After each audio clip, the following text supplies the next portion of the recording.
la bienvenida al economista Yumi Banda y le consultamos si esta posibilidad de un crédito de 3.000 millones de dólares era la única salida, si es cierto aquello de que, como titula Expreso, estamos prestándole plata al Fondo Monetario para pagarle al Fondo Monetario. ¿Qué más se puede hacer o qué se puede hacer en esta materia, considerando que ya la deuda externa, de acuerdo a algunos expertos, no sé si usted se incluye en los que opinan esto, es casi inmanejable? Buenos días, Jimmy. Buenos días, Omar. Buenos días también a las personas que lo acompañan en cabina. Buenos días también a la audiencia. La situación era complicada, eso ya lo sabíamos desde hace algunos años atrás. Llevamos prácticamente 10 años de estancamiento económico, eso ha hecho agravar el déficit fiscal. Estamos hablando de 15 años de manera consecutiva con déficit fiscal. Tenemos problemas de financiamiento, sí, hay un problema de financiamiento. Creo que el Fondo Monetario Internacional era inminente. No le veo hacia otro prestamista que le pueda llegar a dar un crédito por casi 4.500 millones de dólares, que es más o menos lo que se necesita para cubrir la proforma presupuestaria 2024, ¿sí? Estamos hablando de que se necesita más o menos como 5.000 y pico solo de deuda externa, sin contar la deuda interna, porque en total son 11.000 millones. Pero el tema era entrar con el FMI, pero otras condiciones, ¿no? Siempre se pudo haber hecho más, pero no subir los impuestos, dada la coyuntura de debilidad económica que podría ser contraproducente para el propio gobierno en materia de recaudación tributaria. Ahora bien, aparte de recurrir al Fondo Monetario Internacional, ¿no había otra alternativa, economista? El FMI es el único que le puede prestar a una tasa de interés promedio del 3%, ¿sí? Creo que van a hacer un crédito SAF, de servicio ampliado del FMI, que es un crédito de mediano plazo. Sí, el anterior que se firmó en el gobierno de Moreno y se renegoció con Lasso fue un crédito con años de gracia y 10 años para pagar con una tasa de interés del 3%. Yo creo que esas van a ser las condiciones actuales. ¿Son necesarios? Sí, son necesarios, pero de ahí el gobierno no ha hecho otro acercamiento. Por ejemplo, no le he visto hacer acercamientos con China. Yo creo que por ahí también podría obtener una fuente de financiamiento, pero usted ya sabe cómo son los créditos chinos. Por lo general prestan y quieren que le paguen en el cortísimo plazo y adicionalmente quieren participar de los proyectos de carácter público. Entonces es medio complicado, por eso que el acercarse con el FMI, yo creo que no había más camino, aunque se pudo haber hecho algunas cuestiones que no impliquen subida de impuestos, como por ejemplo focalización de subsidios, como por ejemplo cobrar la deuda a los morosos, como por ejemplo hacer controles hacia la evasión fiscal, por ejemplo reducir el gasto tributario. Son alternativas, pero que, insisto, el acercamiento con el FMI era inminente. No queda más remedio. Y renegociar la deuda externa, como dicen ahora ustedes los economistas, reperfilarla, no era una opción. Bueno, seguramente no es a corto plazo, pero eso no una opción que debe analizarla el gobierno. Ya hizo el gobierno con la ley anterior que se aprobó, la de eficiencia económica y generación de empleo, una especie de canje de deuda con el Banco Central. Puede hacer un acercamiento también con el BIES para tratar un poco de reestructurar la deuda. Pero eso dependerá muchísimo de los entes a los cuales usted va a hacer el acercamiento. Con los tenedores de bonos, que son más o menos, están colocados en miles de millones, estamos hablando de 20.000 millones de dólares, se hizo una parte, faltaría la otra parte. Con el mismo Fondo Monetario Internacional, yo creo que este tipo de crédito ojalá sirva para disponibilidad inmediata y financiar el déficit fiscal, porque también el FMI le puede prestar recursos justamente para pagar los vencimientos de la deuda que tenemos con el FMI. Hay que pagarle aproximadamente 9.000 millones de dólares en los próximos 5 años. Entonces es muy fuerte la carga de pago con el Fondo Monetario Internacional. Pero yo creo que no hay muchas opciones en materia de renegociación o de reestructuración. Pero yo creo que el gobierno tiene que hacer políticas estructurales, ¿sí? Entrar, por ejemplo, en el asunto de la focalización del subsidio. Creo que eso va a ser inminente también, pero revisar el tema del gas industrial y el diésel, industrial, para que el gobierno pueda tener una especie de respiro fiscal de aproximadamente unos 400, 500 millones de dólares y hacer los controles, como le mencioné, del tema de evasión fiscal, el tema de cobrar los impuestos a los morosos, que son 2.000 millones, de dólares. Adicionalmente hay 2.000 millones más que están en litigio. O sea, todavía el gobierno tiene mucho por recorrer. ¿Y en qué contribuye la reactivación económica, todo lo que usted menciona? En no lesionar los ingresos de las familias de clase media y los más pobres del país. Ya se subió el IVA, ¿sí? Va a entrar eso en vigencia y esto va a tener una repercusión. Mira que los datos de enero del 2024 con respecto a recaudación tributaria son menores a la recaudación tributaria de enero 2023. La tasa de desempleo del 2024 es superior a la tasa de desempleo del 2023. O sea, la desaceleración va a continuar este año y no entendemos por qué el gobierno quiere subir los impuestos. Eso no le va a generar mayor recaudación. Yo creo que va a tener el efecto del 2016 de amortiguar la caída de recaudación tributaria. Y yo creo que va a tener la misma recaudación al cierre del año 2024, la misma recaudación del año 2023. Entonces, yo creo que las medidas del gobierno fueron un poco apresuradas a nuestro juicio en tema de aumento de impuestos. Yo creo que se pudo haber hecho otra cuestión, pero ya están dadas las cosas y solamente es de esperar y evaluar mes a mes la recaudación tributaria. Pero el gobierno habla de que ha creado 50.000 fuentes de empleo. Usted, que ha revisado estadísticas, ¿se encuentra que efectivamente esos 50.000 empleos nuevos existen? Sí se han creado 50.000, pero se han perdido más de 60.000. Entonces hay que buscar siempre lo neto, no solamente explicar los empleos brutos, hay que establecer los empleos netos y estamos en déficit. Por eso que nos sorprende mucho la propaganda gubernamental en ese sentido. Hay que ser más cautos, hay que dar señales de poder, primero, cumplir las metas de crecimiento. Acabamos de ver un reporte del BID.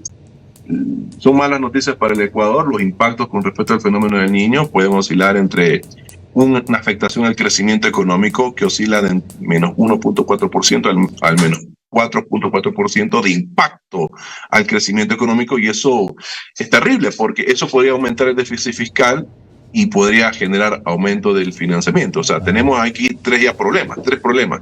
Tema del déficit fiscal que se puede agravar por el asunto de la inseguridad, por el tema del fenómeno del Niño y ahora el tema económico, dada la coyuntura internacional que está también atravesando por malos momentos, ¿no? Ya, disculpe, mi última pregunta antes de darle paso a Omar.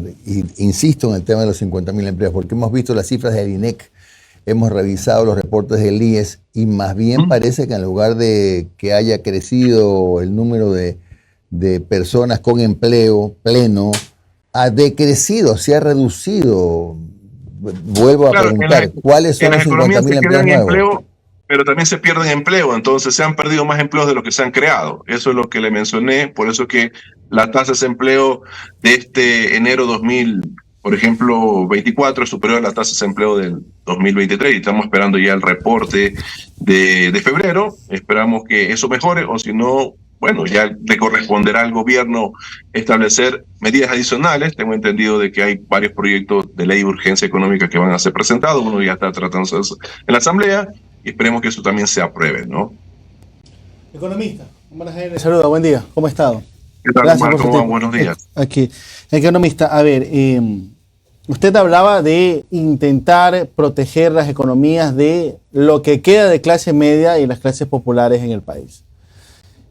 Pero yo le pregunto, economista, porque el panorama no pinta, por lo menos dentro de mi profunda ignorancia en estos temas macroeconómicos, yo lo veo desde este punto de vista. A ver, desde hoy, bueno, desde ayer en la tarde entró en vigencia la ley, porque ya está en el registro oficial, pero al ser un tributo nuevo, a partir del 1 de enero del próximo mes, corríjame si es así, economista, lo que sería el IVA. Ahora, el tema es, la ley fue aprobada con el 13%, pero ahora Noboa tiene la facultad de, a través de decreto, previo informe favorable del Ministerio de Economía y Finanzas, subirlo hasta el 15%. Lo cierto es que va a subir el IVA. Eso, de que va a pasar. Lo cual, eso conlleva a que va a haber una elevación del precio de los combustibles, solo por el tema IVA. Pero a eso, si se eliminan los subsidios a los combustibles, va a subir. Y bueno, y ustedes me dirán, bueno, son $3 por cada tanqueada o $2 por cada tanqueada. Pero eso también no deja de ser un golpe a lo que uno tiene presupuestado para la clase media, por ejemplo, que puede tener su vehículo. ¿Qué panorama le ve a la clase media para este año? ¿Cuál puede ser el salvavidas o la boya que se le puede lanzar a la clase media este año? O sea, de lo que anunció el gobierno va a seguir el impacto. O sea, había una reducción de la clase media del 30% en los últimos prácticamente 8 años. Entonces, cuando nosotros hablamos de focalización de subsidio, hay que definir qué tipo de subsidio. Nosotros estamos hablando del gas industrial, no del gas de uso doméstico. Y cuando nosotros hablamos del diésel industrial, no estamos hablando del diésel que, por ejemplo, la ciudadanía va a tanquear en la gasolinera. Por ejemplo, la eco, ¿qué hacemos con la gasolina eco que... Yo creo que la eco y la extra debe de mantenerse, la eco y la extra debe mantenerse, el subsidio ahí con precios de $90 es de aproximadamente $250 millones manejable, ¿sí? Es manejable porque si el precio del barril de petróleo baja, ¿sí? Si baja, esperemos que no baje, el monto total del subsidio de los combustibles, si es un precio de $50, es de aproximadamente $300 millones, 400 millones. Es manejable, pero va a tener un impacto en los ingresos, en materia de ingresos petroleros especialmente. Por eso que hay que hacer una especie de cirugía especial, ¿sí? En materia de focalización del subsidio. Hemos hablado muy claro, gas industrial, diésel industrial. Estamos hablando ahí 400 a 500 millones de dólares de alivio fiscal para el gobierno que los podría utilizar o podría no recurrir a endeudamiento para financiar estos subsidios. Pero el panorama para la clase media es complicado porque usted le sube el IVA y graba al 50% de la canasta al IPC, o sea, del índice de precio del consumidor. Usted acaba de mencionar, va a subir los combustibles y automáticamente comienza a subir todo. Por eso es que hay que buscar eliminar ciertas distorsiones que hay en la economía, especialmente el gasto tributario, para tratar de obtener recursos y evitar que el gobierno continúe con esta política de focalización equivocada, porque lo que yo entendí es que el gobierno va a plantear una medida parecida a lo de Lenín Moreno con respecto al diésel que usan los ciudadanos en las gasolineras, o por ejemplo lo que usan el ECO, la Ecopaís, los ciudadanos en las gasolineras. Entonces eso de ahí va a tener un impacto también fuerte, de manera directa y también de manera indirecta. Solo por mencionar algún ejemplo, el transporte escolar. Si sube los combustibles, va a subir el transporte escolar y eso es destinar más recursos en materia de educación, que algo no estaba planificado en la familia para este año.